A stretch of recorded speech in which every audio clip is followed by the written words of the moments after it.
to a new 4-part series of videos from Fluid Power World and the experts from Tribute as we delve into best practices for industrial distribution.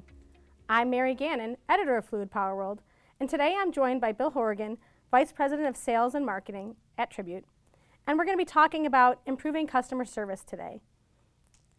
So thanks for being here, Bill. Thank you for having me. Bill began his career in 1987 when he was hired by a fluid power and hose distributor in Akron, Ohio, to assist them in getting a relatively new venture off the ground. They developed business software for their internal needs and decided to sell it to fellow fluid power distributors throughout North America, and that is how Tribute Inc. was born. Bill, you've been doing this for a long time, and I'm sure, like me, you've noticed that in the last few years, there's been a fair amount of consolidation in the fluid power distribution business.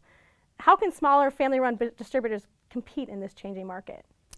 Well, a lot has changed, as you said, recently, and it's crazy with all the consolidation. It was 10, 15 years ago where 87% of the businesses in our industry were family-run businesses, and we've seen that shrink by about 24% through all the acquisitions and mergers and things like that. So it's a lot harder now for the little distributors to compete with the bigger companies. So they really have to be on their A game and really enhance the customer experience that they have with their customers, because it's vital. That's the first impression that's get, and the loyalty factor is gone. There used to be significant loyalty way back when, but now that's kind of out the window. So everybody wants it now, and they want you to be polite, professional, and they want it now. That's kind of the mantra. So the initial exposure is key, and basically there's 5 different ways that they communicate with the customer. The first one is obviously obvious, the emailing. Emails come in from a customer, and the issue you have there is that when that email comes into the building, they typically are looking into the ERP system, right, and checking for price and availability, and then they reply back through the email system to the client, and then at this point they've not captured anything except replying back to the customer, but nobody in the organization knows that inquiry had come in the building, so there's no way to track it or follow up, and there's just a lot of pitfalls to that.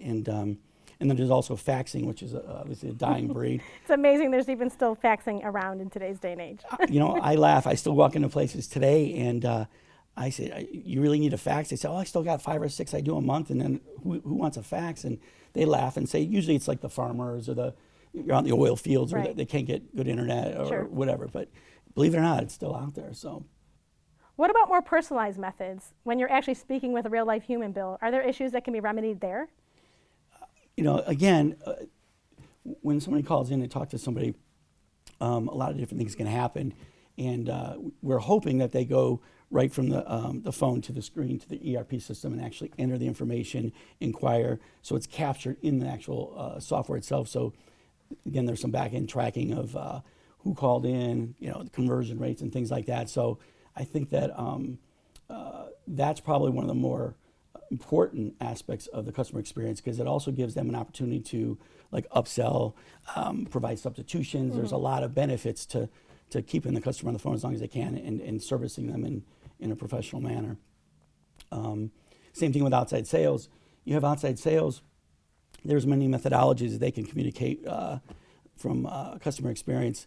Typically they're with the customer at that point. They can either call in, they can email in, they can remote in. There's all kinds of different ways, but again, it's only as good as what happens on the other end. So if they're working through a CSR or they're going directly into the system, it's only as good as what's occurring on the other end. So if the CSR is not putting that stuff back into their ERP system, again, it's just dropping dead. I mean, they're communicating back to the customer.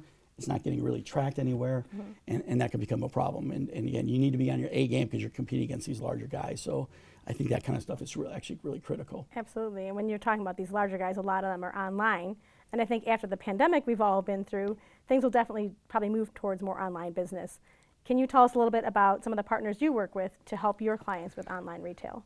So obviously, that's what people are looking at doing right now, because of the whole way this market has changed so much. So for example, we partner up with a company called Aldridge Solutions, and they offer 2 really strategic tools for this industry, and one being a full-blown business-to-business system where the customer can go in and do everything from entering orders, checking stock, and all that good stuff.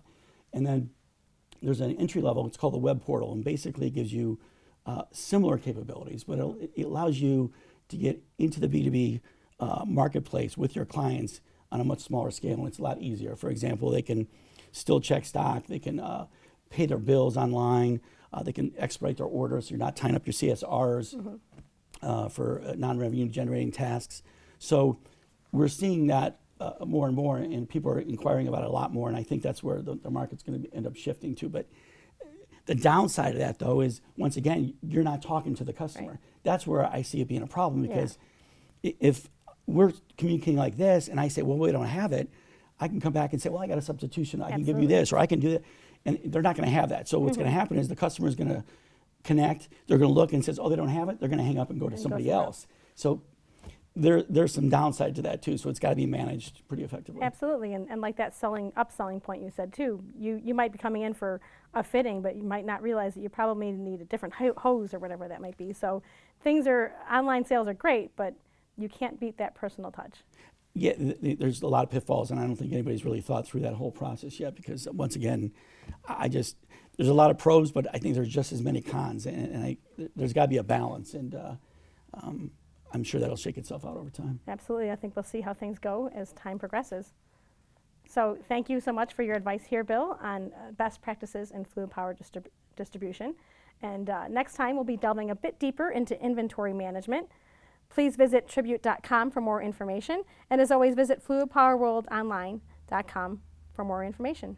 Thank you. Thank you.